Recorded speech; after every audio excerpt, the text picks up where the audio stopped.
I'm set and my family are set because of the amount of corruption that is there. There are so many people, so many young men and women who are graduates when you graduate, but they can't secure a job because the status of our country is so bad, the economy is so bad, there are no employment opportunities. Mtu tu unaona tu ako na masters, ako na degree but hana job. The few opportunities zenye ziko, you have to know somebody. You have to be willing to compromise yourself at ndio upate job. Even in government, you have to bribe people. You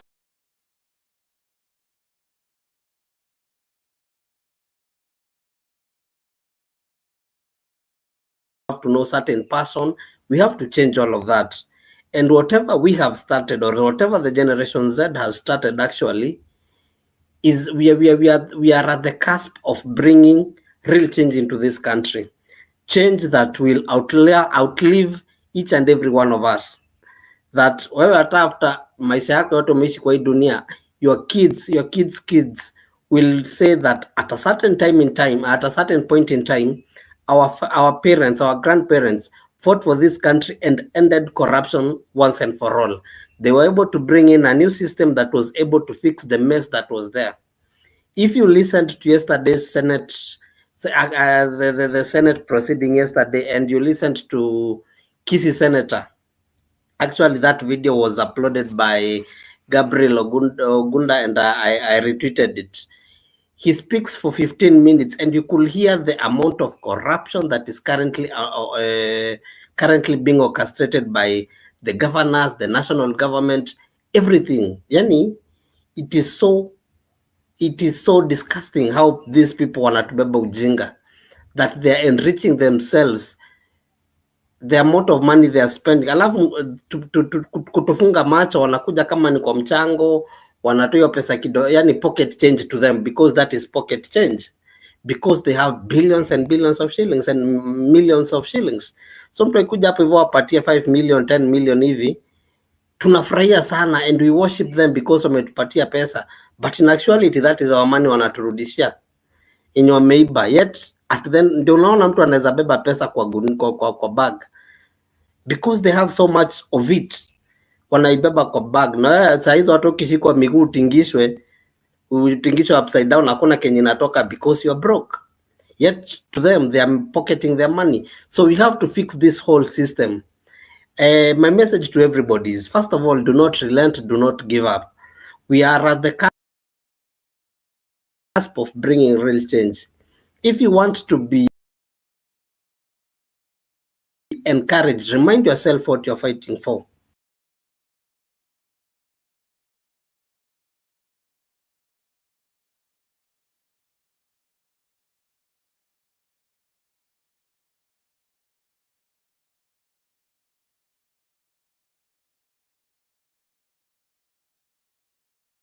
They're just barely trying to hold on to their to be able to bring food on their tables.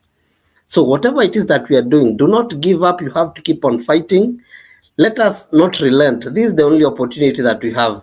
And the other countries, by the way, they are impressed with us, and they are also, it is a movement we have started. The entire Africa, they're watching and they're very impressed with us, and they also want to implement the same in their country, because this cluster of politicians, and they have shielded themselves. They have all these other people in wanajua aje, even if I steal this money, nikienda kotini nitajua vendafanya, the court won't find me guilty, or somehow not enough evidence, the case inakuwa thrown out, and they walk away. That is why some of the politicians that we have actually elected, they can shoot somebody and kill that person, or change affect that person's lifestyle, and they're still free. Mtu mwenye anaenda kuiba nyama, sijui anaitwa 1 kg, anapewa bond sijui pesa ngapi, anareleasiwa na bond ya pesa ngapi. Ukiiba kuku, unashikwa unafungwa sijui 10 years. Mwameba millions and billions of shillings, ako scot free. We live in a very unfair world, and unfair country, and we have to change that. Finally, yesterday nimeona June RUTO amepewa job. Early in the year, Charlene RUTO alipewa job. So while you are there jobless, una relent unasema oh, finance bill ilidropiwa, so what else are we fighting for? Remind yourself that our kubwa, they have all sorted their families out. They have their kids wako na makazi, they are being paid. Wewe, you don't have it, or a person that you know hana hiyo kazi. So we have to keep on fighting. We have to keep the fire ablaze. We have to ensure the government is held accountable and ensure that we have an IBC in place. So kama ni recall your MP, it is easy. And ninaona there's some information circulating that the president will be on spec space tomorrow. Not sure about who will host it or whatever, but whatever it is, the number one priority is ensuring that you have an IBC in place. The cabinet needs to go. The cabinet, the current people we have in the entire cabinet, the CSs, the PSs, those SOBs there, they are just stealing our money and doing very little or no work at all. So we have to ensure that we bring change, and this is our time. And with that, I yield the mic. Thank you very much, Kimuzi.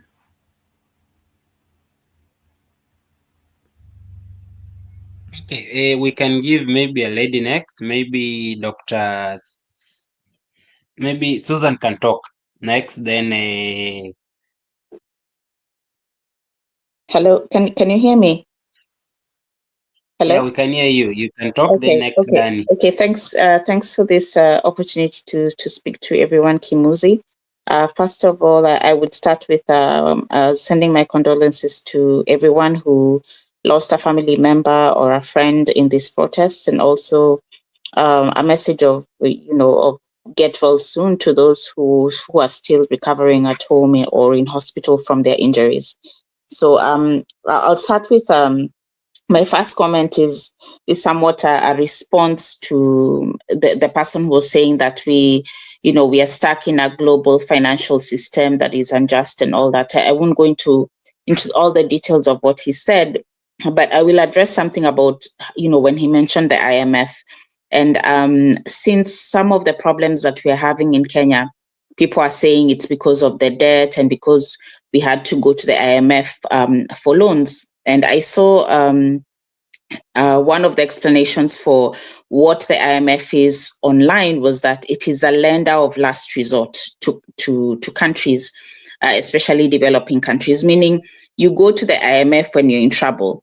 So it is like when you as an individual, you have already exhausted all the other credit means you have. Yani umekopa kwa kila mtu, finally you go to someone who is even like a Shylock.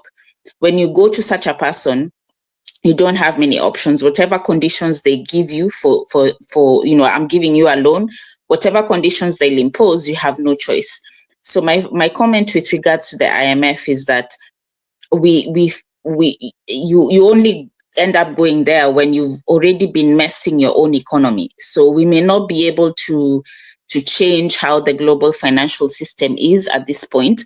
But one thing we can control is, the expenditure, which is currently out of control. So I mean, as much as the conditions of the IMF may be unfair, we can also just look to how did we get to this point? And it was from corruption and out of control spending by the government.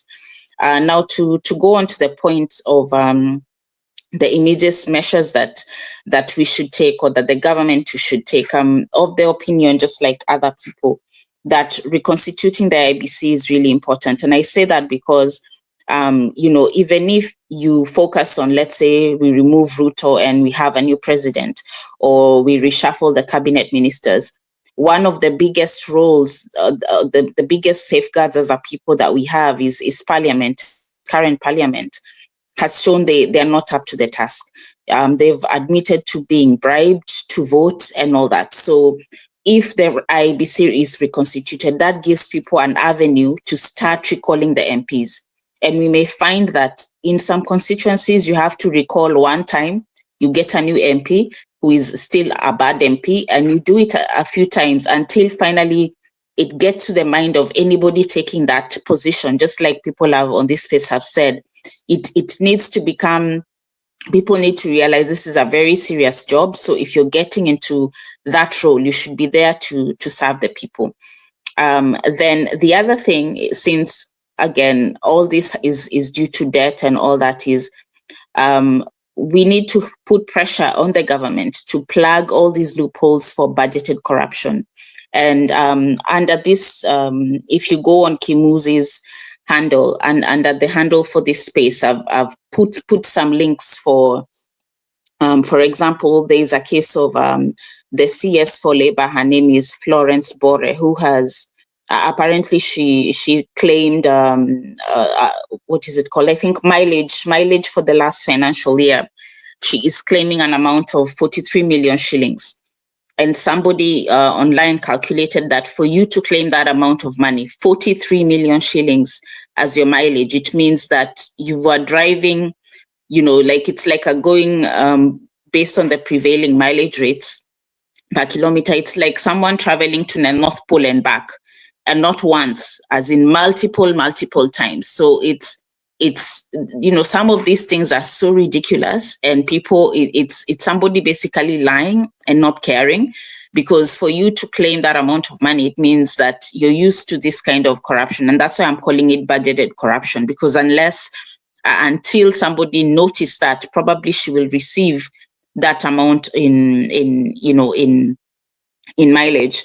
Another thing is, again, under Kimuzi's handle, I've put those examples, things like the other ways in which the MPs and all these cabinet secretaries are siphoning money out of the system is through all these trips they go on abroad. And there's been so much talk of how do you reduce these expenditures. And on the link I posted underneath Kimuzi's handle for this space is the per diem rates for different countries.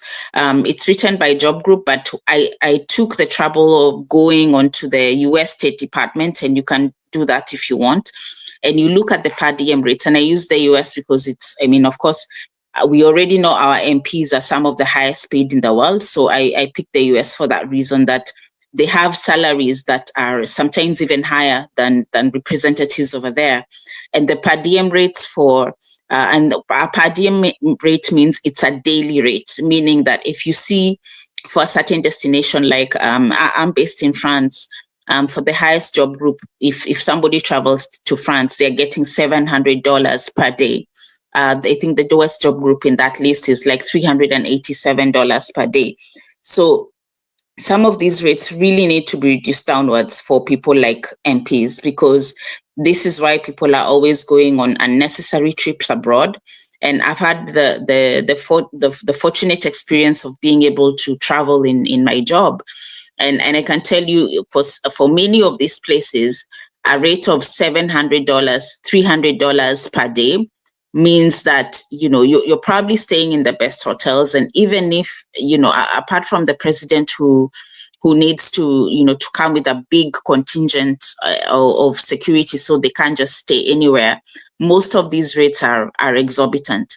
And so in my view, some of these rates needs to be reduced downwards. And this is something we can put pressure on the government, because foreign travel is not a necessity. There are people in hospital who don't have medicine. Their teachers were not being paid, but money is instead going to these trips. Or even cap the number of trips that MPs are taking per year, cabinet ministers are taking per year. And for things like mileage, you have a certain maximum amount of money that you can claim for mileage. Because if you're going on so many trips just to be able to claim money, we need to just have a cap that you cannot claim beyond this amount. If you choose to continue traveling, that's on you to finance by yourself.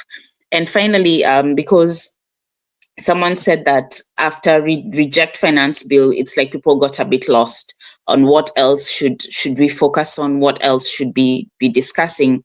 And in my opinion, the next big thing for everybody, irrespective of your status in society, is health. There are people have been talking about the new system called SHIF, comparing it to NHIF, comparing the amounts of money people are being deducted. I think this should be the next big discussion, and I would put it to you, Kimuzi, and anybody else here who normally hosts spaces. This should be the next big discussion, because people are being deducted I think now they've said it's 2.5% of your salary. I don't know whether that's gross or net. but people are being deducted money and they're not getting services. There is no drugs in the hospitals. We already know medical interns are not posted, so the hospitals are understaffed. Health is something that affects each one of us, even if you're in the diaspora, because if you have family member who is sick, a friend who is sick, we are always getting appeals for Harambe, send money for this person who has cancer, appeals for money so someone can go to India.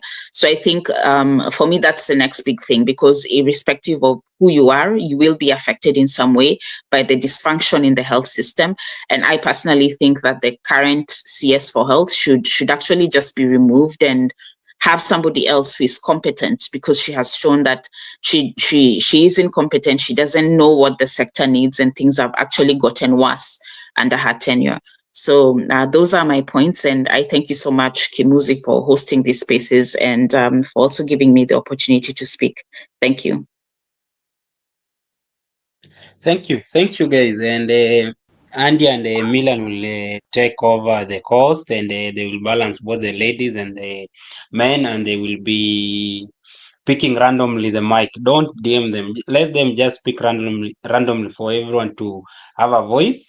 And Andy, you can go on. Yeah, we can have to link it then, Stephanie.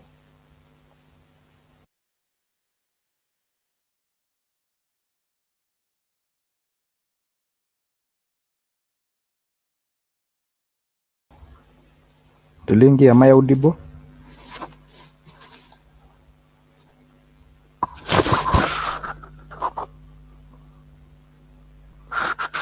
Okay, Stephanie. Can you hear me? Yeah, we can hear you. Okay. I wanted to say my condolences to the people we lost during the protests. And then my 2 cents on all of this is that the government is literally flooding our system, because we have a system of Gen Z and millennials that we want action to be taken, but they are flooding our system with information, because since last Thursday, a lot of information has been coming in, like someone has done this has happened, like a lot of information. People from the government are wanageuziana, like kumekuwa na information mingi imekuwa ikikuja, na because they know that our phones are our weapons, what they are doing is flooding our forms and our platforms with a lot of information so that we can't focus on one thing. And the way we focused on the finance bill until the president early withdraw, that's what we should do. We should all focus on one thing, because tukifocus on one thing hawataweza kutuseparate, because wanaona divide haita work. Sasa Kenya wanafanya ni kutupatia information mingi tujui place yenye tutaanza.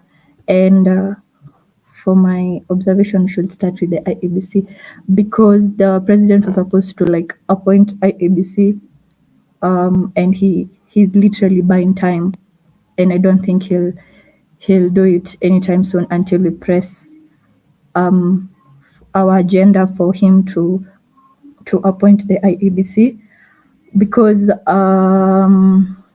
we can see like these MPs and these government officials wameanza sasa kupata hiyo kiburi tena, and kama hatuna IEBC we can't like move forward, so we have to like focus one thing on IEBC. Then another thing is the civic education that we should provide to parents and also to our young people who wenye wanalipwa kuharibu like other people's businesses and goods, because if we educate everyone and tell them like this and this and this needs to be done, ama ukipatiwa hido for this day haitakuhelp, I think we will be able to move forward in one direction, because history ya kushinda tumepatiwa information from all sides, tunapata tu like this person did this, hatutaweza kujua like what specific thing we have to focus on. So we shouldn't let this system be broken down with us accepting a lot of information. Kama kuna information umesikia imetolewa ama imesemwa, yes, we will respond to it, but we won't act on it like immediately. Kama history this year's for hospital, alianza tu kuongea all of a sudden na hakuwa ameongea like all those days when people started getting hurt, she didn't even talk about anything. So we shouldn't let like our agenda be sidetracked. If we are right now, if we want the IABC, let's focus on the IABC. Let's have one hashtag that will trend, because right now we don't even have something that can trend kabisa. Like the way we had the finance bill, kitu ili trend. It was almost hitting like 4M. So we should have one hashtag that will trend, because wanataka tusiende kwa streets, we will have to work online until we find a solution that we can be able to go back to the streets. And then after AEBC, we can now start slowly. AEBC, the MPs should be recalled, and also we can now work on the cabinet. That's all. Thank you. Thank you. We can go to Dr. Kasim. Dr. Kasim?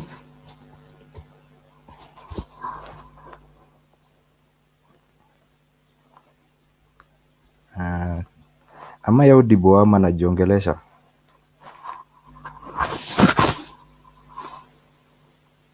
Tilingi?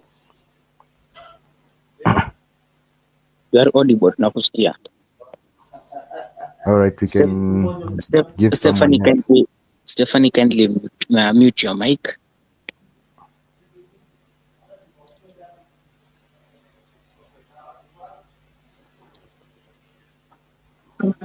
Okay, twende. James ama Dr. Kasim seems yuko ready.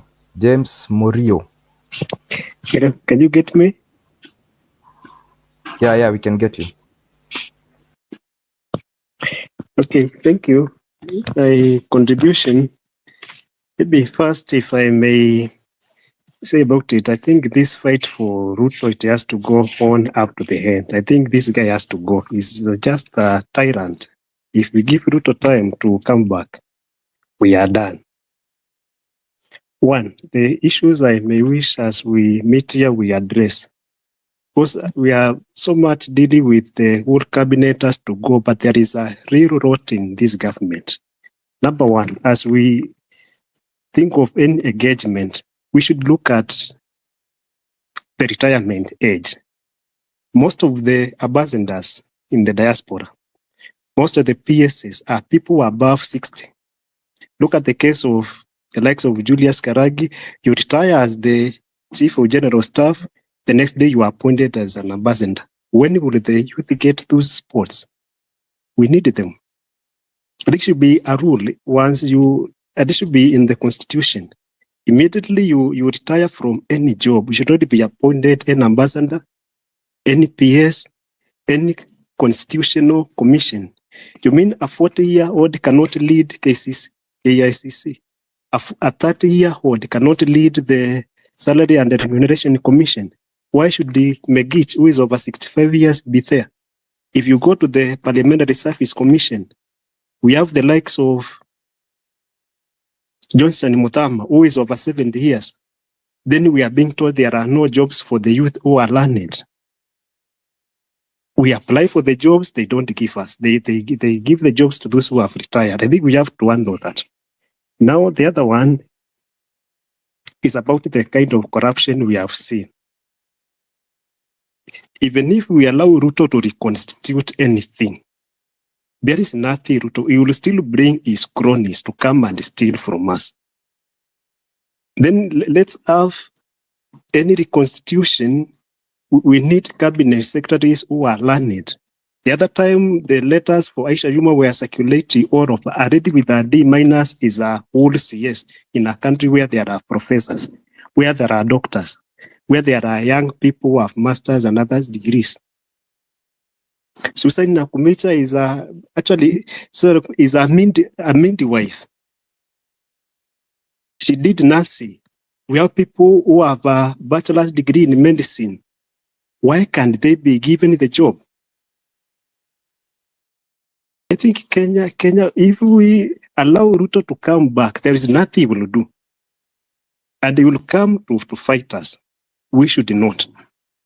And if ever he comes to that thing, the X space, of which I don't think we should allow him, let him tell us why he is appointing retired officers to public positions when there are youth who need those jobs.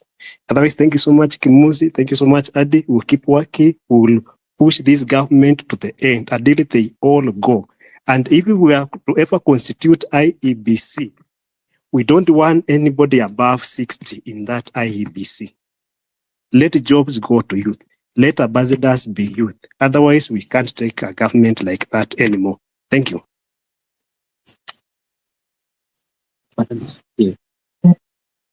Oh, thank you, Dr. Kasim. We can go to a lady now. Bree. Yes, thank you very much, Kimuzi, for this opportunity. I am in the PR space, and I have reason to believe that the conversation that is now going on could possibly be a PR stunt between the SRC and some politicians. I could be wrong, but it's highly likely, because in the midst of all that was going on, how come the SRE all of a sudden is sharing the salary amendments, and then now everyone is against the salary amendment? So we have to be very careful not to believe everything and not to take everything at surface value. Now, secondly, we must not give up, because the very fact that goons were hired to come and make us lose social legitimacy means that what we were doing was working.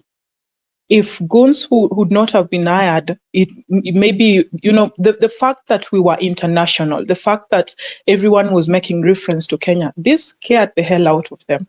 And so we must not give up. We can retreat for now as we come up with better strategies, but we cannot give up. Street campaigns work.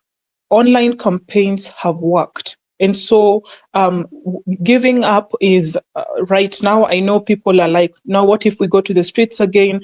We have not lost social legitimacy. Why? Because the business community that was supposed to turn against us are not against us, because people are no longer fools here in Kenya. We can read what is happening. So what I would just like to say, because I have only 3 minutes, it's we must not give up. We still have social legitimacy and we can reorganize ourselves. I saw somewhere where somebody was saying, instead of doing a marching campaign across Nairobi, we could occupy major roads and just sit and have silent protests. Silent protests have worked. So instead of, so that if some goons are hired to go, we can find an easier way of separating ourselves from the goons who are in the CBD doing the damage, because we will be on the major roads and not inside the CBD. So I think that could be something that we could think about, or other, but we need to push it. I had somebody saying we push it online and offline. And right now we have online podiums, even as we look for other opportunities and other strategies. Let us push it. Let us push those hashtags. I have a small following, but I always retweet things by Kimuzi and everyone else who is supporting this initiative. I'm always retweeting. And so we just need to really support each other. This is not the time to give up. I can see today, it's not unfortunate, but we have 5,200 people in this space. And I think that as we continue to have these spaces, people are going to be encouraged again, because there were times, Kimuzi, you would host and we would have I don't know, maybe 30,000, 40,000, all the way to, there was a time we had 138,000.7, yeah. And so this just says the more we are having these conversations, we have to convince the masses, civic education, we are going to get there. Thank you so much. Awesome. We can go to Dr. huyu mwenye ako na Arabic name MD. Okay. Good afternoon. Good afternoon. Yeah, my name is Ramadan. I'm a doctor, a medical doctor. First of all, I want to say I pass my condolence to the family of soldiers who have lost their lives in the line of duty while trying to defend even those people who are throwing tear gas and bullets at them. One thing that I should say is that we are dealing with a narcissist and a tyrant. And it's not only at the top, but everywhere, from the parliament, all the houses. If you will listen to the majority leader, Aaron Cheriot, the way he was talking yesterday, he was trying to feel sorry about the situation and something like that. And that is just a character of a narcissist. When he's attacked about something, they will try and make it, the situation feel as if like, you know what, I'm also going through the same and you have to apologize to it. Now, one thing that this government always and has always invested in, it is power of forgetting. We, the citizens, we are so forgetful. When we talk about something, the next minute, once that thing has not even been solved, we forget about it. We talked about the US trip. Now we've forgotten about it. The guy went to US with 50 delegates. Can we just ask questions about the role of each and every delegate that went to the US?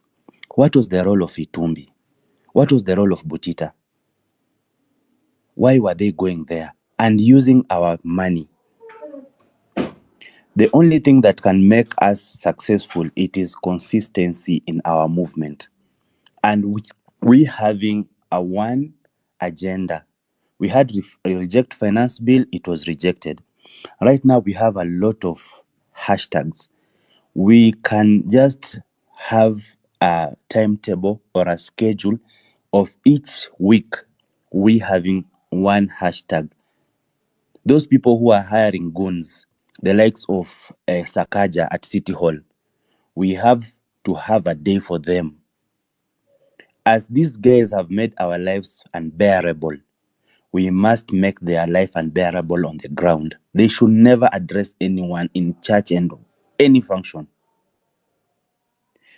Yesterday, the senator of Kisii, Onyanka, talked about every 20 years. And that is what the government is very, very afraid of. Every 20 years, whenever Kenya wants a change, there is 20 years of a struggle for it. Before we gain independence, the guy said we had a rebellion thing for 20 years. Again, 2002, Moi ruled us for around 24 years. We decided to do away with him. That is 20 years. From 2002, when Kibaki took power, it is now 20 years. Because plus 20 from 2002, that is 2024. We are not seeing any change because now people who overpromised us of about change, we are now tired. We want them out. And that is what is making these people very, very afraid of us. But let us not be forgetful. Let us not forget issues that we are having. These, like for example, medical doctors, they said that, the program has been there ever since for more than 50 years. And medical interns have been getting that salary. Now, instead of them talking about the net salary that a doctor goes with, a medical intern goes with at home, they talk about the gross salary. Because the gross salary is around like 200, the way they above 200k, but a medical intern goes home with around 140k. Something that they will never talk about, that net salary. They always talk about the gross salary. The MP Salasia shared his payslip, had 1 point something million as gross salary. We never talk about that gross salary. For them, when they are talking about their salary, it's about around 700, 800k. You get. So for them, they always turn tables to make now citizens look as if they are watu wabaya, or they are the ones who are greedy, but for them, they are not greedy. You get. MPs should all be recalled. But all these need a schedule. We need to go step by step. If next week we say during our Tuesday and Thursday protest will be Sakaja out, Sakaja should go out. If next week it's about all those incompetent CS to go out, they should go out. The problem is that now, if you are a tyrant or you are a narcissist, you don't get people people who look bright to get positions. You see this CS, the way they have been arranged. It is actually, let me say, it's a tactic by RUTO. You see Kindiki is a very bright guy. He was taken to a ministry that he won't even understand. A very bright guy, but he's in interior. He can't be taken to a place where he can perform. Now, those other departments like health. Now, Humincha, who is a very incompetent guy and not someone who's not well learned, and you see, if you compare between the two CS of education, they let Magoha and this one we gave people fake results. You get. Teachers, now that is how a tyrant works. He gives people who are incompetent so that all the decision will have to come back to him to be asked so that he can call the shots. That's the problem now. The midterm was to be extended. No, the starting of the midterm, you get, was to be announced early because of the protest that had been given. That we had given a notice of our protests. But you see, the guy had to wait up to midnight. Why? Because he's consulting the guy at the State House. They don't even have powers. And that's the way he controls everything. The moment you say we want to reshuffle the CS, it's going to take Nahomincha to interior, where the guy has no idea of even how banditry works. Why? Because he wants to be the one who is going to be calling the shots. And that's the biggest problem that we have in our country. So let's have a weekly agenda. Today, if this week you're going to protest about something, till it is done. Reject finance bill went well. Right now, we've been flooded with a lot of information, as one of the speaker has said. And that now makes us lose focus. Now they are saying that you don't want an increase in salary. Why? Because they know that now doctors, the interns have been placed on hold. Why? Because they wanted to reduce the salary. Now they'll be like, for us, we've also not accepted increase in salary, so you guys go with the salary that we have suggested. And it is as if we've now stopped paying taxes because the finance bill was rejected. Now they are coming with all sorts of blackmail. Just imagine if this guy, Sifuna, very bright guy, has 377k on his ETC. That is just one guy. Now calculate all the guys who have their ETCs funded by the government. That is all that I can say, but let us get focused. Let us have weekly agenda. Let us have this country and government accountable for each and everything. And that Charlene Ruto, those guys who are going to give Charlene Ruto space to talk, who is she speaking to us as? she thinks that we are their like her younger brothers and sisters. She can come and tell us we are being misguided. We know our course, and let us stay focused with that course. Thank you very much. Awesome. Next speakers, tafadhali tukue brief kidogo ndo tuweze kupea almost everyone the mic. We have at least 100 requests. Next we go to Ivy Shell Smith, if she's ready. Hi. If she's not, hello. Hi, can you hear me? Yeah, we can hear you. Go ahead. Okay, I'll be quick. In as much as we want this whole thing. Okay, kwanza, the space thing. Why do we need to host the president in our space? Like the same things amekuwa akisema kwa TV hizo tu ndo atakuja kutuambia. He's a narcissist. No one has been held accountable. Hakuna makosa yoyote yenye amekubali akasema enyewe hapa nilikosea, I apologize. He turns it around to us. Hakuna polisi ameshikwa.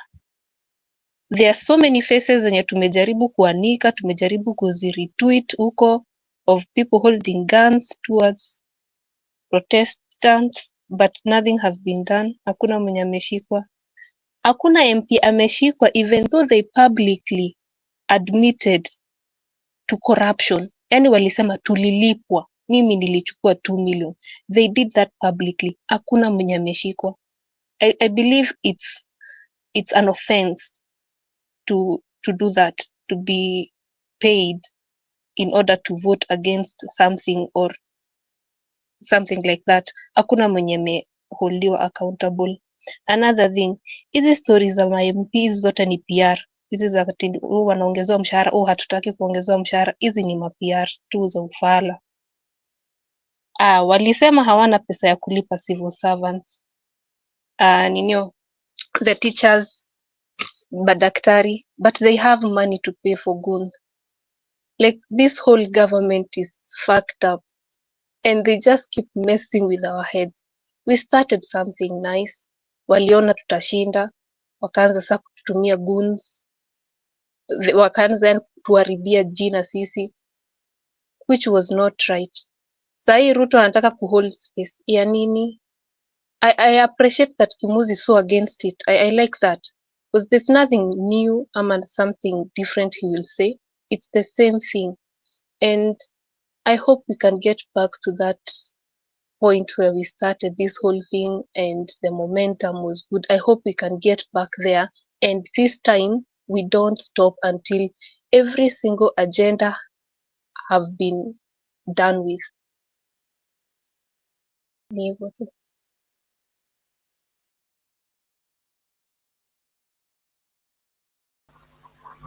Ivy, we can go to Sir Raxon. I don't know even pronounce properly. Yeah, you did. I would like to start by saying may the souls of our fallen soldiers find peace and solace in eternity. May they not experience the harsh phase, another harsh phase like we're experiencing in Kenya today. And my heartfelt condolences to their families. Now, I will take 1 minute or two, at most two. In Africa, we have had many dictators over the time since independence. But the man I liken most to with ours is Mobutu Sese Seko because of 3 things. One, Mobutu was very much impressed by the United States of America, being accorded state visits, all the things that he was showered with, and aid and all that. 2 is how he was inept, stashing trash in his own pockets. And I say that purposely because I will never understand how a sensible person would accumulate incompetent leaders around himself while they have the opportunity to have the best. I mean, the country has the best. So you have a shop, badala uende kitu inaweza kusaidia, unarokota tu takataka kujiwekea kwa mfuko. And the third thing is how Mobutu put Congo Zaire in the situation it is today. And he did that because he created a vacuum in leadership. How did he do that? Mobutu, as a general who overthrew a government, used to promote his generals without merit. So he killed all the trainings that are supposed to be disciplined. Now, my point was to drive to this third point, because he literally created a vacuum in the leadership of that country. And it is that reason that the Congo is in the state it is today. Now, this government is rotten on all fronts. If we don't focus on one objective at a time, the juggernaut of this revolution shall be dragging too much. It would be hard to make a step, too corrupt. So we can have so many things to deal with that if we don't pick one thing at a time, we will lose focus and we will never achieve one thing. There's one thing that I want to point out outside the point that I was driving at, that the other countries in Africa are looking at us and to see what we're going to achieve from our demos and how mobilizing how we are. If we don't achieve our objectives right, then the other governments are going to suppress them too with the same tactics that ours is doing, and we will fail, and we will have also failed other countries. So my suggestion is, like the other speakers who have spoken before me, if we can have one objective, and it's not even weekly, we have the reconstitution of IBC, we pick on that objective and we push it to the last minute until it is achieved. There's one thing that I've read, I need someone who is vast enough need to clarify it, is that the IBC commissioners cannot hold elections unless they have served in the offices for 4 years. That means in one way or another, the government of today might extend the date of elections from 2027 to a later date, depending on the time these IBC commissioners have been put in office. That's something that needs to be looked at, and looked at it seriously. So in order to not have a vacuum in leadership, there's a need to have the IBC commissioners in place and in office. That should be our vocal point. That is our placards. All the recalcitrant groups, anywhere that we are pushing, they need to have, this is the matter that we need to have resolved. And if we have other distractions, like we can have things that are sensitive, like the salaries and all that, let them be discussed. But we stick with one thing, that we need the reconstitution of IBC so that we can never have, at any moment in life, a vacuum in leadership of this country. And that's my input. Thank you. Oh, thank you. Thank you. We can go to Danny. Thank you so much. I'm here. Yes, great. I'm here. Yeah. Thank you so much for the space. First of all, I would like to pass my condolences to our fallen martyrs, and also those who are sick and recuperating at the hospital. Quick recovery. Let me start by saying that revolution is not easy, and it doesn't happen in a day. It happens gradually, step by step, and it takes time. And on that, I would like to say that I will urge us to handle one issue at a time, as day by day pass by. First of all, reconstituting IBC is not only a priority, but it is an urgent necessity. We should start by pushing for that. And also, we recall these MPs. I would like to say that we push one agenda at a time. First of all, we push for reconstituting of the IBC. Then we can move to the next. We can even choose if it is recalling the MPs. We mobilize countrywide so that we do it together, like constituency by constituency, but we check on all of them. I would like us to refer to Article 1 of the Constitution that states clearly that the power is invested in people. We, the people of Kenya, we are the ones who have the power. We give these people, these MPs, power to represent us, but they go there, they misuse it. They dwell on their greed, corruption, and all sorts. So we should always remind them that we can take back the power we gave to them. We should not get tired. We elect one, akifanya mchezo tunamtoa, we put another one. With that, we will be able to put our memo clear that we don't want any corruption in this government. Something else I would like to point out is the DCI Kenya. The DCI Kenya actually, they have been abducting people. They have been, wamekuwa kishika, other than abduction, they have been arresting people, and these people are being charged. But I've not seen them arresting any rogue or any killer police cop so far.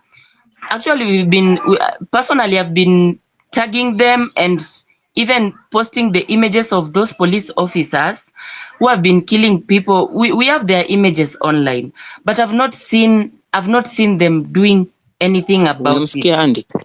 Sorry? Sorry, nani ameongea? Danny, Okay. go ahead.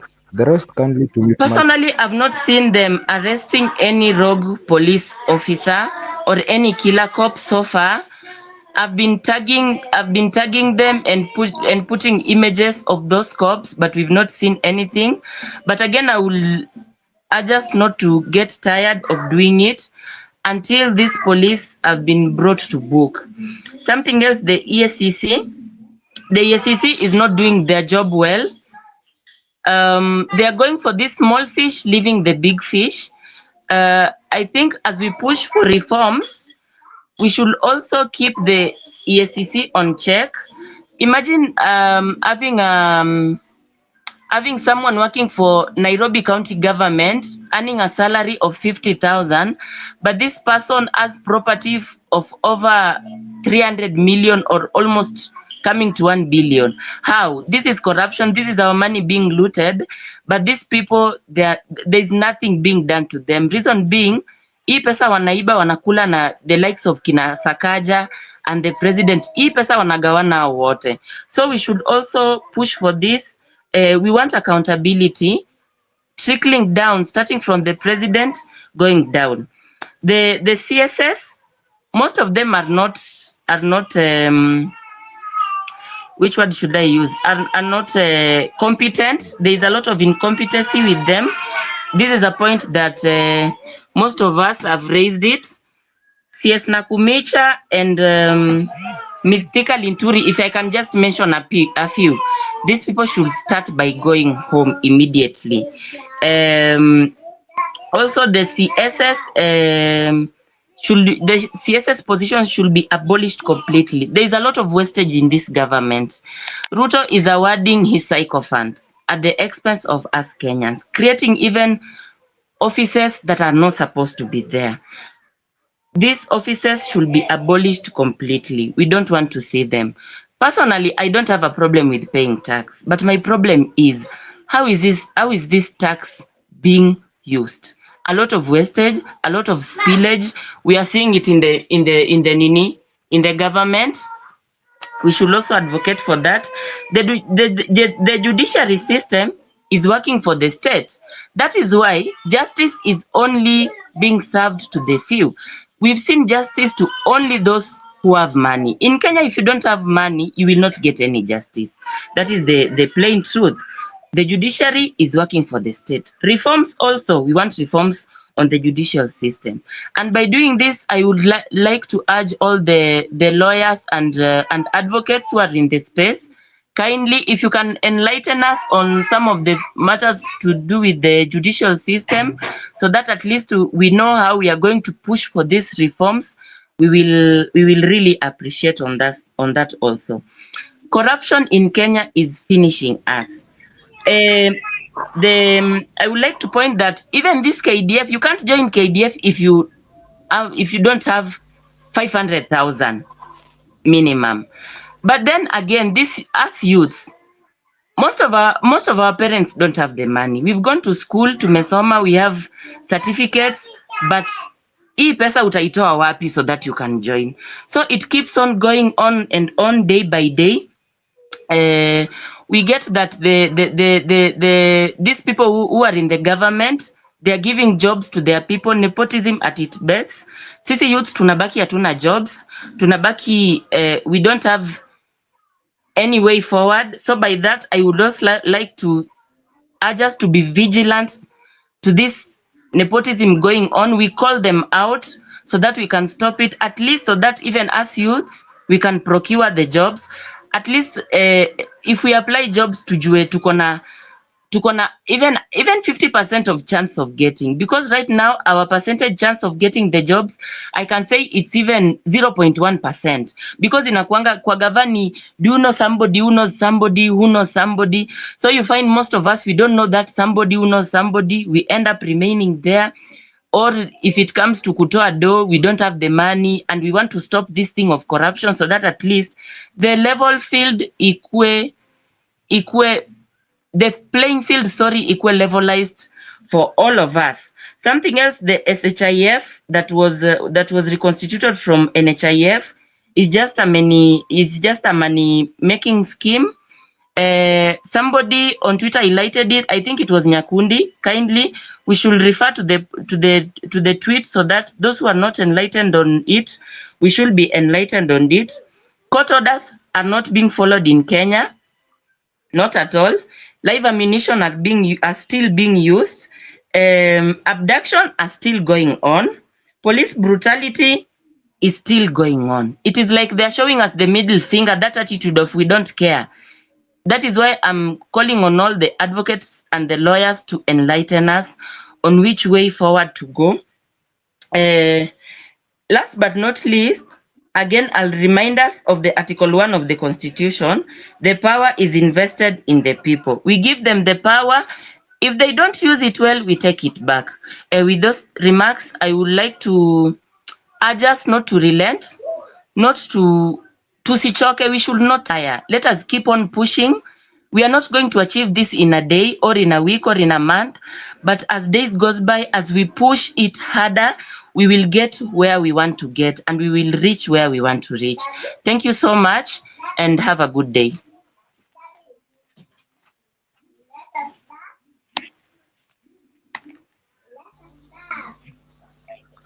Thank you. Next, we can go to Jay Njoroge. Okay, thank you so much, Kimuzi. And hello, can you hear me? Yeah, we can hear. Go ahead.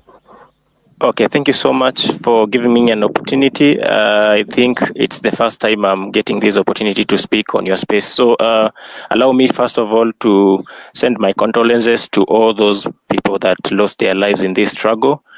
Yeah, let's make it worthwhile. Let us do it for them, at least not give up now. So I'll try to be as brief as possible so that I can highlight everything I wanted to highlight. Number one, there has been a lot of distractions, and this has been worrying me a lot, because you can see that there have been even suppression of hashtags, the infightings.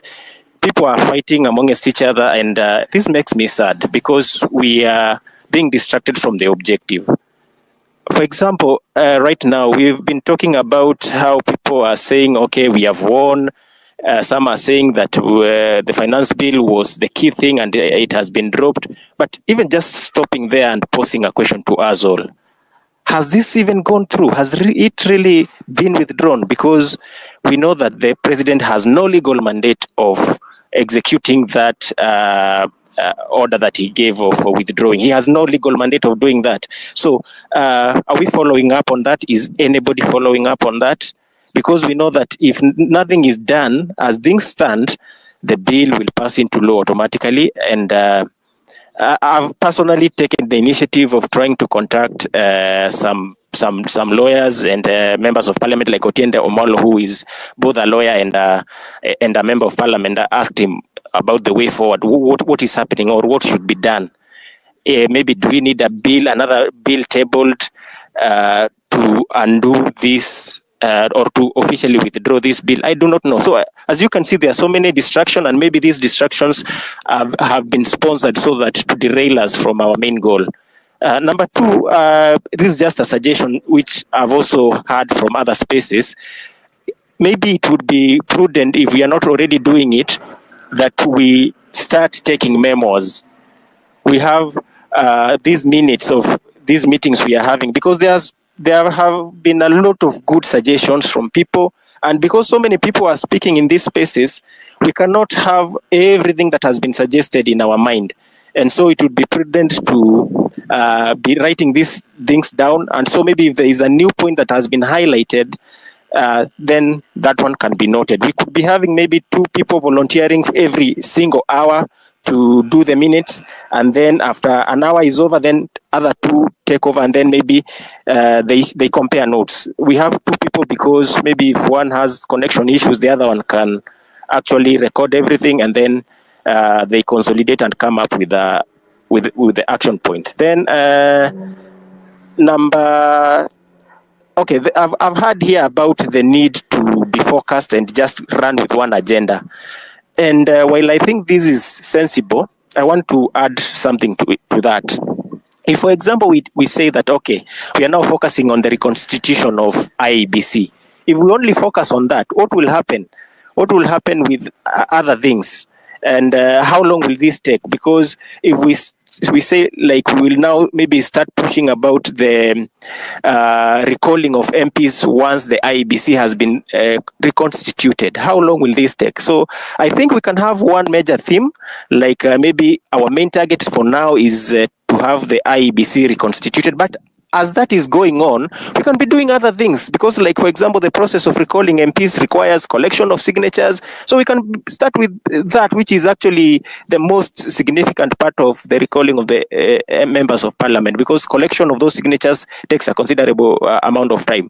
But also we could be doing other things so that we have our main agenda, but even as we are doing that, even as maybe we are placing that hashtag of reconstitute IEBC, we are also pushing on other things like accountability in government, because I believe if we give this government a chance to breathe, if we relent on the pressure that we are putting, then this government will recollect itself, it will reorganize itself, and it will crash us. So the main agenda for me is to keep the pressure there. And there's another thing that I want to mention. I know that this whole issue of RUTO must go has been divisive, but please, let us not allow it to be a divisive issue. Let it not divide us. Of course, the reason as to why we are so angry is because of this failed government. And who is the object of this government? I mean, who is the head of this government? It is RUTO. And so our aggression and our anger, the object of our anger should remain the president. And whether we are looking at RUTO must go as a symbol or even literal, it doesn't matter. Whether you believe that maybe we should start with other things like reconstitute IEBC first and then do maybe another thing and then maybe later we come to RUTO, it doesn't matter. The point is we have to keep the pressure, and because we are angry with this government and RUTO is the face of this government, we must keep saying that RUTO must go, even as we push for other agenda in an orderly way, as we will agree. And I agree that we should be orderly, but let us not drop the hashtag RUTO must go. And while I'm saying that, I want also to urge those people here who have considerable number of followers. For some of us who have 1,000 followers and maybe others who have just a couple of hundreds, it is hard to make our voice heard. We are still doing it. We are still retweeting. We are still posting. But let those people who have also bigger audiences do it, and do it even more. Those who have 10,000, 50,000, hundreds of thousands, let us do this. Maybe we can have RUTO must go as our overall hashtag that will be ongoing regardless of what we agree as our theme for the week. But that one has to be there, and we have to keep doing it. And then finally, because I know that there are so many things that have been said, somebody called Joe Maria also mentioned about corruption, and he said that we should start it ourselves, and we should not maybe just assume that those that are in power, those that old people are the problem.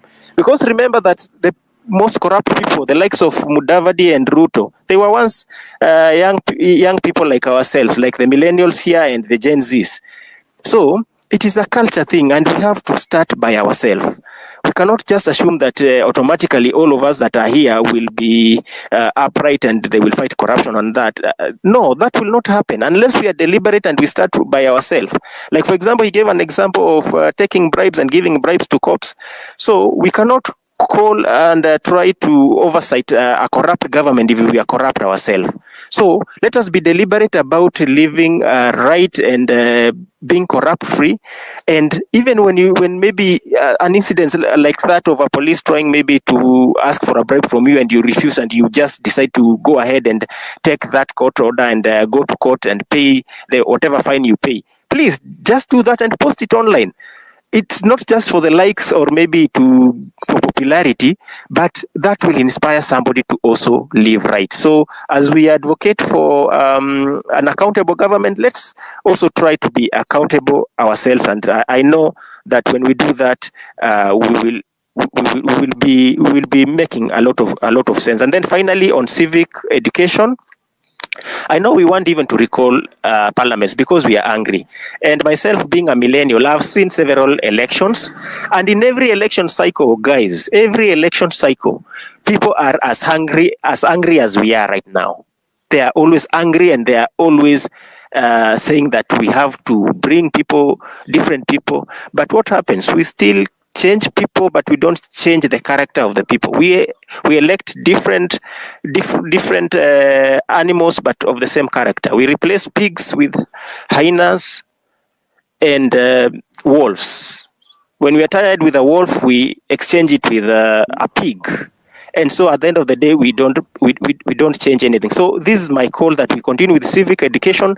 Let us educate the population that it's not just the fact that your MP is on the ground. Si ati yako hapo anafanya kazi anawatengeneza hizo cheap barabaras and then you are happy. No. Try to educate them that being present on the ground is not enough. That representation is not the only thing that these MPs are entitled. Teach them about their jobs. Let them know that an MP has to represent, he has to legislate, and he has to oversight.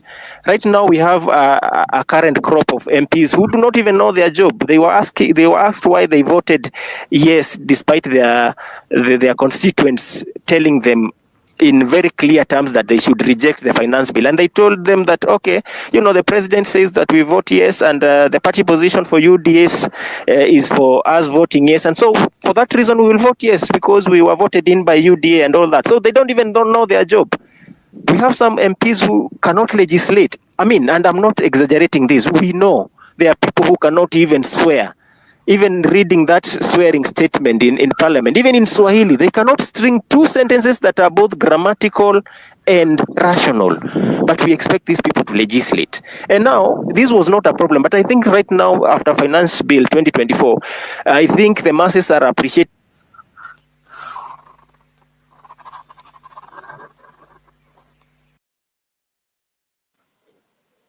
Jesus Christ.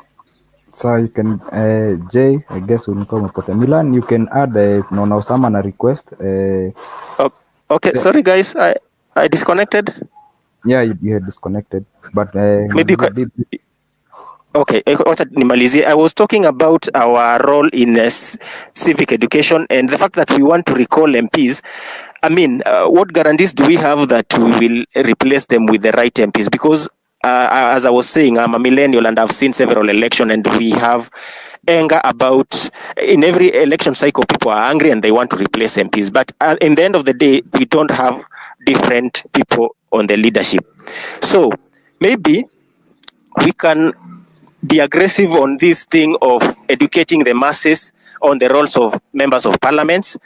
There are members of parliaments who do not even know their roles. Like, for a good example is recently with the Financial Bill 2024, there were MPs who were saying that they will be voting yes, not because the members of their constituencies are for it, but just by the mere fact that UDA told them to vote yes. And they went ahead and did that. So that is not representing the people. Number two, the second role they have is to legislate. Some of these members of parliament, as much as that they are available on the ground, they cannot string two sentences that are both grammatical and rational. So how do you expect these people to make laws? How do you expect these people to legislate? And finally, we heard even from confession from other members of parliament that people were paid 2 million shillings so that they can vote yes. And yet, these are the MPs that we are expecting them to carry out the third role, which is to oversight the executive. So, as much as we want to recall these MPs, let us also look at the chances that exist of replacing these MPs with other MPs that are equally worse. So we can get serious with civic education, and I think we'll get somewhere. So that's all I had to say. Sorry for that disconnection, but thank you, Kimuzi, for giving me an opportunity to share this. So let's keep the fight going. Thank you. So it's all right. Hannah Ali. Then from there we'll go to Ebe something. Hannah, if you're ready. Yes, thank you very much. Could you give me like 2 minutes? Can you put somebody else before me? All right. Thank you, sweet. Thanks. Ebe. Hi. And meanwhile, if you've spoken, kindly unaweza drop ndo tuweze kupea watu wengine. There are many requests. Thank you. Ebe, you can go ahead. Thank you, Andy and Kimuzi. Mine will be mostly to reiterate what other people have said. Echo J, what he said. But there are a few things I've been in other spaces and I've seen. There's a group out there. They say they've brought up a Google form where you can fill, and then it has groups that you can join where you are interested. I think that's one thing that we can do. The other thing, and I think I mentioned this to Kimuzi, is one, of course, reconstitute IEBC and make sure that we are not being imposed leaders. Let's not allow RUTO to choose for us who is going to be there in that IEBC. The other thing is, I think once we have the IEBC, whether we are going to do maybe work with the LSK to do the IEBC for us, that would be better. I want to assume that they are actually not corrupt. That's my assumption.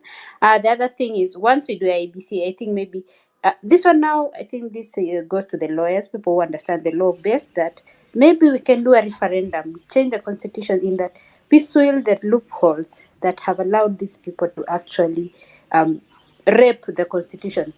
Because as you see today, they've done too much amendments to that constitution, so much so that whatever was promulgated in 2010 is no longer what is there today. And that is why you see all these stupid things that are going on with our leaders. So my point is, yes, we do IEBC, maybe do that hashtag, reconstitute IEBC.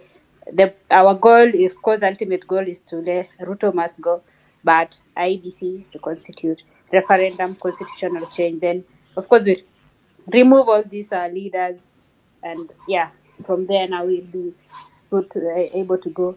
And then finally for me is civic education. Anywhere you are, any group you are, just say just bring something out about enlightening people. WhatsApp groups za familia, ingia hapo, ongea.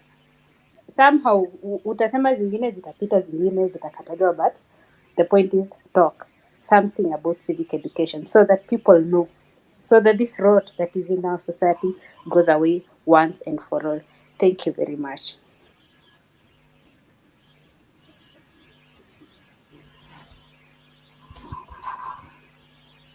Who was Moitalel?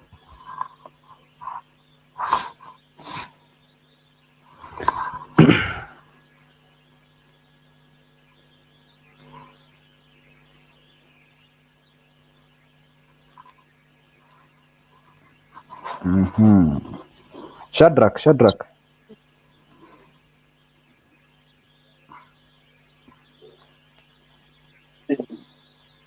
Should I go next if Shadrach is not there? If he's not ready, you can go ahead.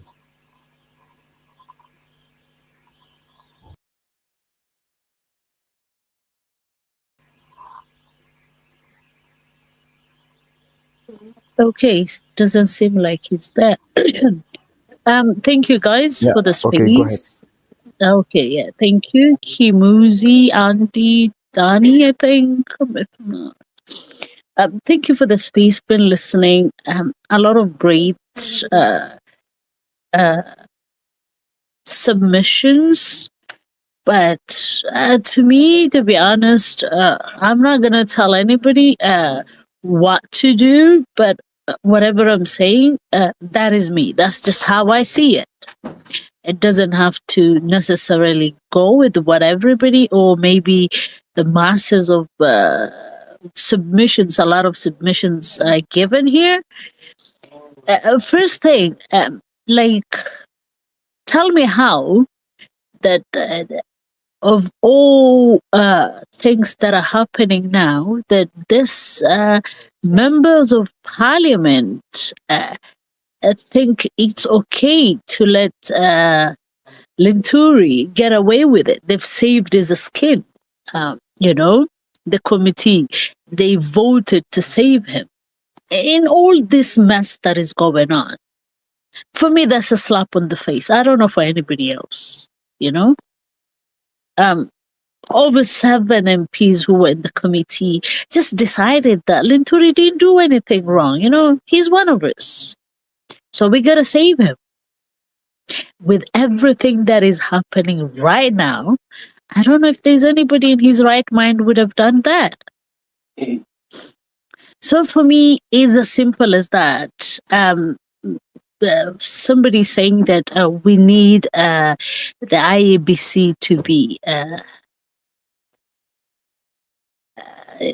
I don't know, who am I asking to do that? Is it the same people who have got us to the mess that we are in? It's like asking somebody to do an exam and then tell him to mark your own exams. So if I'm doing an exam and then I'm asked to mark my own exams, then, well, we know what's going to happen. I'm going to give myself some, I'm going to rate myself. And now how am I going to rate myself? Definitely I won't fail myself. I'll make sure I don't fail because I'm marking my own exams. So this idea of saying RUTO has constituted IABC, for me, I'm sorry, it feels like you're asking somebody to mark his own exams. Why does he have to be the one who has to institute it? I don't know. For me, it still remains RUTO must go. If anything that has happened today, anything that has happened, I mean, with this 7 MPs and letting Linturi go, then for me, I don't have faith in any of them. They're just politicians. And politicians are not to be trusted. So for me, it still remains RUTO must go. And I'm not concerned about who's going to replace RUTO because for me, I want the system to deliver for Kenyans, the system to deliver for me, to deliver for the one in the village, to deliver for everybody else. So it doesn't matter who would come next and sit on that throne. If they're bad or they're good, the system won't let that person steal the public office. It wouldn't give them room to maneuver, to manipulate, to do any extortions. So for me, the bigger picture is if RUTO goes, yes, RUTO goes, then what? Then fix the system within. So that system provides for everybody has a different need. Maybe for some people, they need a road, a functioning road. Maybe some people need electricity. Maybe some people just need a hospital near them because they have to go miles for hospital. Maybe some villages just need a school. People have different issues, but collectively, a fixed system should be able to deliver for each and every Kenyan and the best way it can. And that system cannot be manipulated. That system will prevent people from stealing, corruption. That system would make it sufficient enough for everybody. No system is 100% perfect, but then it's not as corrupt as the system that we have now. So for me, it's the focus. Yes, RUTO must go. That is the starting point for me. The end point is where for me. The end point is a Kenya that works for every Kenyan. I achieve that, then you have nothing to worry about. I don't have to worry about the generations to come. This system has been installed since independence, and every time part of it is being ripped apart, and now it's gone to a point that it's not functioning anymore. So, and this system, it's not there to provide for you and I. The system is there to actually provide for Western interests that actually find now RUTO to be the new kid on the block. It's there to benefit the Western countries, UK, US, whatever you want to name it. And this is nothing unique to Kenya. Mind you, this is the whole of Africa, but Africa is waking up. And Kenya, this young generation, Gen Zs and millennials and all of them, they have waken something that everybody's been dreading. Where do we start? They've managed to achieve something that is beautiful, something that is gone viral, something admirable. And each and every African country, immediate neighbors are saying, why can we not do that? So for me, I don't know. I don't have much to say. All I can say is there's nothing that comes easy. It's not going to be an easy journey. There's going to be a lot of hurdles. There's going to be a lot of misinformation. There's going to be a lot of side shows. It's going to be chaos at times. But then as long as you can keep focus on the prize, focus on the end goal, where you're heading, what do you want to achieve, then I think we can venture forward. I hope we don't have as much as issues as we had last week. And hopefully we could get our country back where that the little kid whose parents are farmers, coffee farmers, but that kid has never tasted chocolate. Maybe that kid would be able to have chocolate made within Kenya.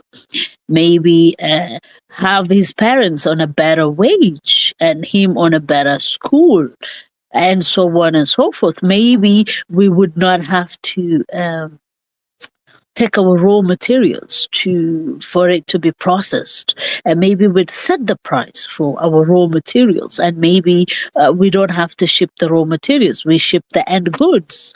That way people could benefit more. Thank you very much, Kimuzi, for the platform, and I yell my mic back to you.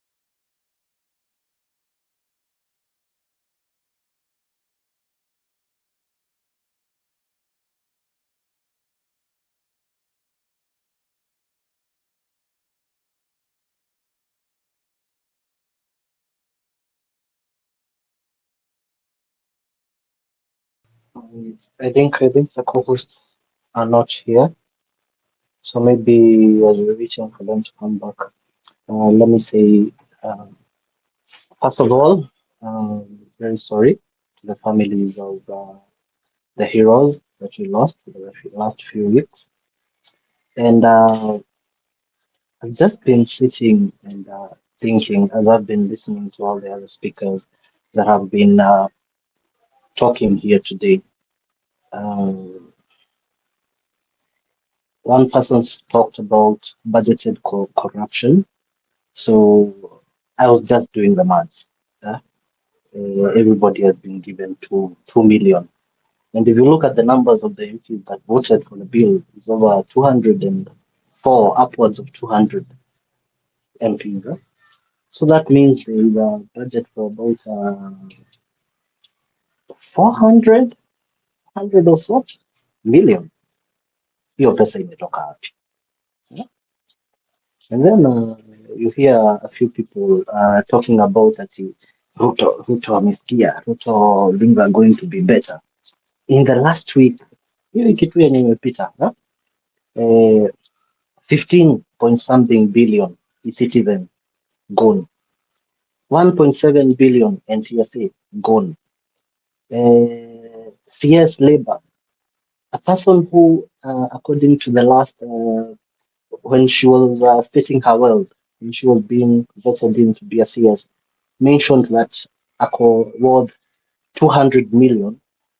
How can it be that you claim mileage for almost a quarter of your worth?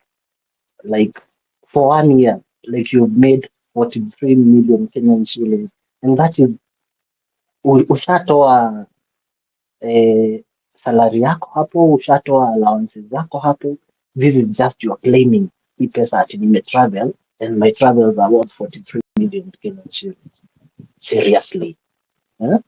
And then hii nini tu this week June RUTO is appointed Director of Foreign Service in the National Defense College. Yeah? The brother to OCS for Defense, Aden Duale, I don't remember his name, but he's something Duale. He's appointed a commissioner of Kenya Railways something. Huh? Just in 1 week. Just in 1 week. And we are talking about wametusikia. But I have had a few people telling me that hizi maandamano zinafaa kuisha, Ruto has yielded, Ruto, we should give him a chance. There is nothing that I don't even have words because I am angry. I am angry. I am angry because personally, I had a lot of expectations. This is not what adult thing was supposed to be like. I'm young, I'm a Gen Z, yes, but this is not what adult thing. This is not the needs that you are sold. Huh? Because how can I be a person? Yes, I have my education, I have gone nimemaliza hadi university, but I can't even afford to go and just giving an example, I can't afford to go and pay for, let's say, my healthcare. Hmm? I can't afford to go to the hospital. And even if I go to the hospital, there is no doctors, there are no medicines, there are no beds. I have been to some of these hospitals around here. You find a hospital where people are sleeping. One bed, 4, 5 people. Labor ward, one bed, 3 ladies. Mama ametoka kuzaa saizi anaenda analalisha mtoto kwa kitanda anasimama because there are no beds. Huh? And these people, mtu ana nini 43 million, mwingine why? Anyway, I don't think that right now Kenya is headed in the. We all agree actually, Kenya is not headed in the right direction, and I think it's high time that even our leaders na venye wako na madharau mingi sana. These people have madharau. They have madharau. I don't think they are full of ego, and I'm so angry that mi nikiweza patana na mmoja sijui naweza mfanyia. Just saying, but it's the anger that these people that are meant to make life easier for you are the ones who are making it harder for you. These people that they swore that when the last election, I was very happy actually, because for me, it was the first election. A speaker hapa amesema he has seen a few elections, but for me, last election was the first election that I got to take part in, and I was excited. I was excited because I had seen what was happening. I was seeing what was happening in the previous administration, and now I was excited that we are going to get a government. They sold us the lie of it's a government for young people by young people. I was I was very happy. I was pale hapo Ruto, Ruto, Ruto. But now, 3 months in, you're seeing things happening, and you're wondering, why the hell did I even vote for this? Why even do we have to have him as a president? Why do we have? Even yesterday, this girl, Wiggy G, this Charlene, yeah? Nani alimpea platform? Nani alimwambia anaweza ongelesha watu? In the first, na anaongelesha akiwaambia nini? Yeah?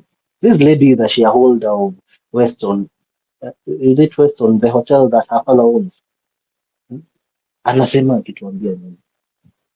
So in short, I want to say that we should not relent. Uh, it will just started, and as some people have just said here, there have been talks over the years of how things are going to change because people have never been contented.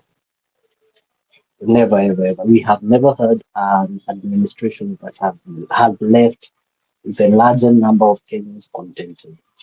So I think it's high time, and we should not stop the movement.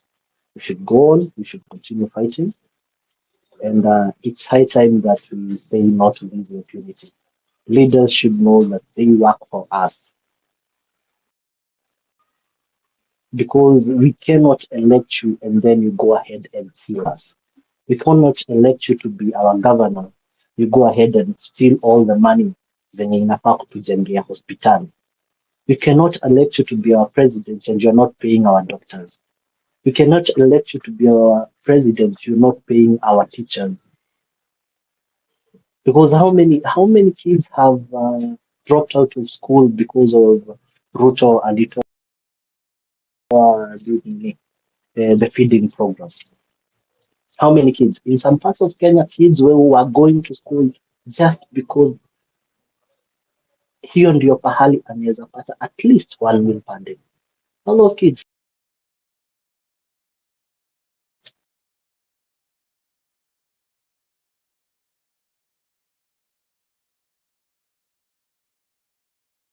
and again and again. It has to stop. It has to stop at one time. So I think maybe we were asking about our next solutions. Yes, I have heard a few people saying that we should focus on one thing, but let's not forget it's a, there are a lot other things because we may get to focus on one thing at this point and at one point and we forget about the others.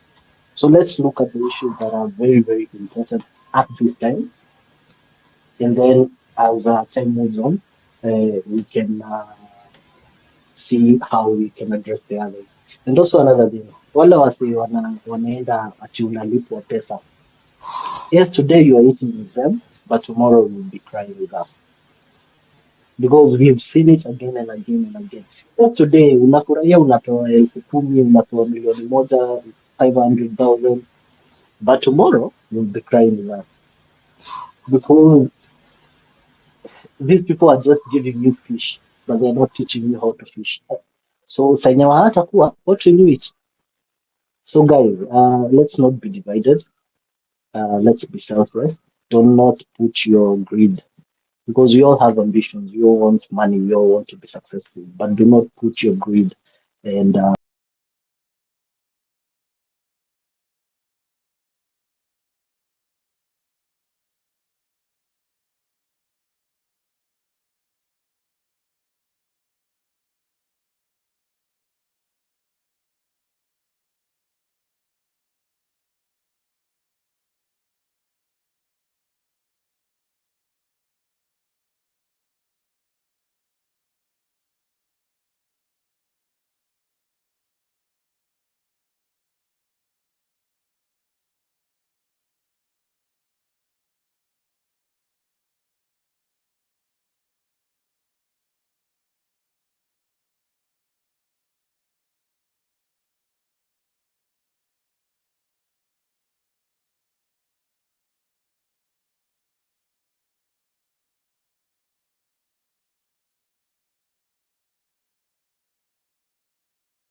All right, thank you for staying with Daybreak. It's State of the Nation. We're talking about us, politics and everything in between here. We're back from the break. Honorable Anthony Kibagendi is with us, Member of Parliament, Kitutu Chache South. Honorable Nelson Koech, Member of Parliament for Belgut. Sheikh Abdullahi Abdi, Chairman NAMLEF. And Charles Owino, Chairperson KIMC. Now, we're talking about being in a political crisis and how to get out of it. Senators yesterday had a very candid conversation amongst themselves in the houses of the Senate. Let's listen to what Wambua and also CS Kuria had to say about how to deal with the entire crisis that we are in. Listen.